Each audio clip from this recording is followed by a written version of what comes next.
here, subscribe so you never miss an upload. In my opinion, the biggest news to shake the role-playing game industry is not the Dungeons & Dragons movie premiering this weekend. It's Shadowdark raising over $1 million in less than a month on Kickstarter. If you're out of the loop, Shadowdark takes 5e mechanics like advantage, disadvantage, and mixes it with old-school concepts like lower hit points, random charts, and resource management, and brings the game back to basics, the dungeon. And the response has been overwhelming. Everyone from disenchanted 5e players to old grognards, everyone is talking about Shadowdark. But how did it happen, and why now? And why is it so important to the industry? Well, that's the topic of today's video. So I'm Professor Dungeonmaster, if you don't know, and this channel is about running the ultimate game of any role-playing game, including Shadowdark. Kelsey's been a longtime supporter of this channel via Patreon, and she's a friend of a mutual friend, Brandish Gilhelm, over at Runehammer. And back in October, I visited Philadelphia, and we went drinking, which is a story in and of itself for another time. But he was saying that Kelsey was his game master, and she was fantastic. She's the greatest game master of all time. She's super intelligent and fun, and a genius, and so dope. I mean, there's just no end to his superlatives. And the next month I was contacted by Kelsey, who said, we have a mutual friend, I'm kickstarting this game Shadowdark, and I think it's up your alley, and would you mind taking a look at it and maybe review it? And I said, well, I can't promise anything, but I'll definitely take a look at it. And when I did, I was blown away. It's so many of the concepts that I have talked about for years. Lower hit points, no bonus actions, grim dark vibe, and I was blown away. And I gave her a blurb. Shadowdark is a dungeon crawler with teeth, I think that's what it was, that she could use in a commercial. Then the OGL scandal broke, and I asked Kelsey, what are you going to do now? Like, how much of the game are you going to have to change? And she said, I don't know.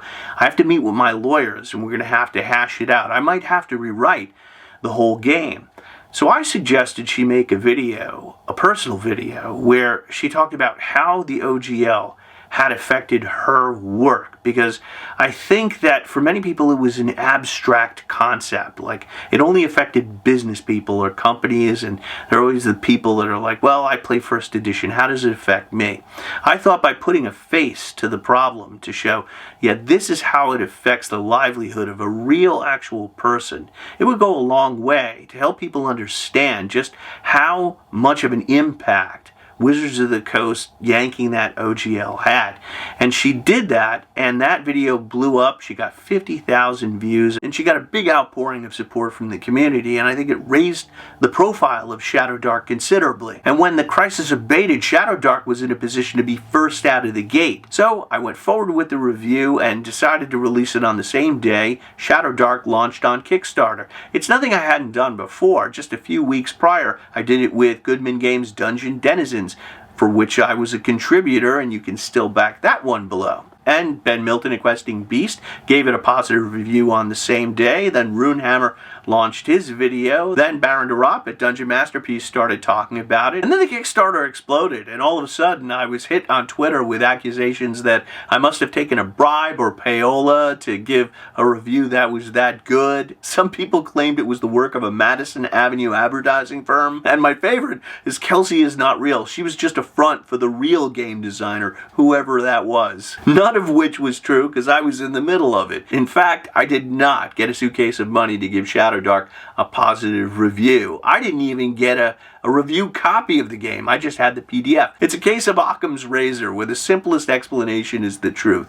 Kelsey Dion wrote a kick-ass game, and we all loved it. And Shadowdark didn't materialize out of nowhere. Kelsey's been working on this game for 3 solid years. So the main thing that made Shadowdark a success is Kelsey Dion made a great game and worked very hard to perfect it. But there's also something else happening. I think Shadowdark's success is partially due to its counter-programming. Here's a quote from Kelsey's interview with Forbes magazine, where she talks about what's cool about old-school role-playing games. Classic elements really emphasize risk calculation and creative problem-solving. All iterations of D&D have that, of course, but it becomes the primary focus in classic editions because characters are fragile and fights are not meant to be fair. I think that real and constant sense of danger and the thrill of overcoming it in a moment of well-earned triumph is the major draw to modern gamers interested in the classic gameplay style. Originally, Dungeons & Dragons was a very tough game where characters struggled to survive. You really had to be a clever player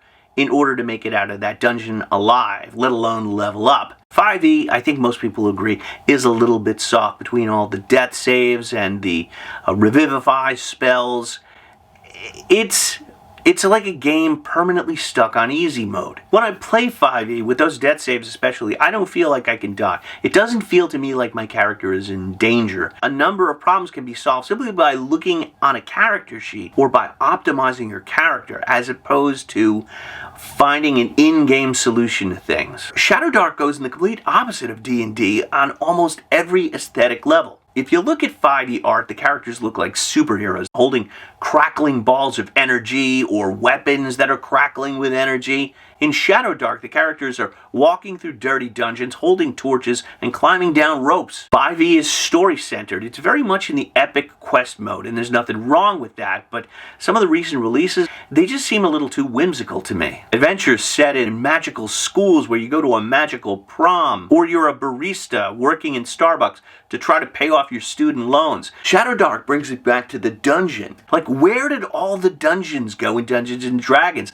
Like, how did that disappear? 5e hand waves resource management. You don't have to worry that you can't see in the dark. Almost everyone has dark vision, and if you don't, you have a light spell, and if no one packed food, that's okay. Here's a few good berries for everybody. Shadowdark, you have to pack equipment, and the torches are burning in real time, giving the game a sense of drive and urgency. You're in this dark, scary place, and time is running out. 5e characters are superheroes. Shadowdark characters are struggling heroes. It's like the difference between the Mighty Thor and Indiana Jones. Like, Indiana Jones is barely making it out alive, and that's what originally D&D was like way back in the late 70s and early 80s, and Shadowdark is bringing that back. And ultimately, 5e is too soft. It feels like a game stuck on permanent easy mode. Shadowdark is brutal. A third-level thief only has 7, 8, or 9 hit points. And yes, Shadowdark has death save mechanics, but they're not as generous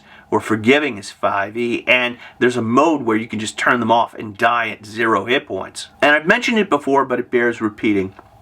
Wizards of the Coast has not gone to game conventions for years. They went to Comic-Con so they could promote their movie, but long gone are the days when they went and sold games face-to-face to gamers. Kelsey's been running games at GaryCon for years, honing her craft and fine-tuning Shadowdark and engaging with her audience. Wizards does surveys and data analysis to find out what fans want. Kelsey actually plays games with gamers and asks them what they want, and that is why she deserves every bit of her success. At least that's what I think. What do you think? Please share your thoughts in the comments below. Also below, you'll find links to my own game, Deathbringer, which is completely compatible with Shadowdark, as well as Patreon, where you can get tons of extra content. Thanks for watching. I'll see you soon. May all your rolls be 20s.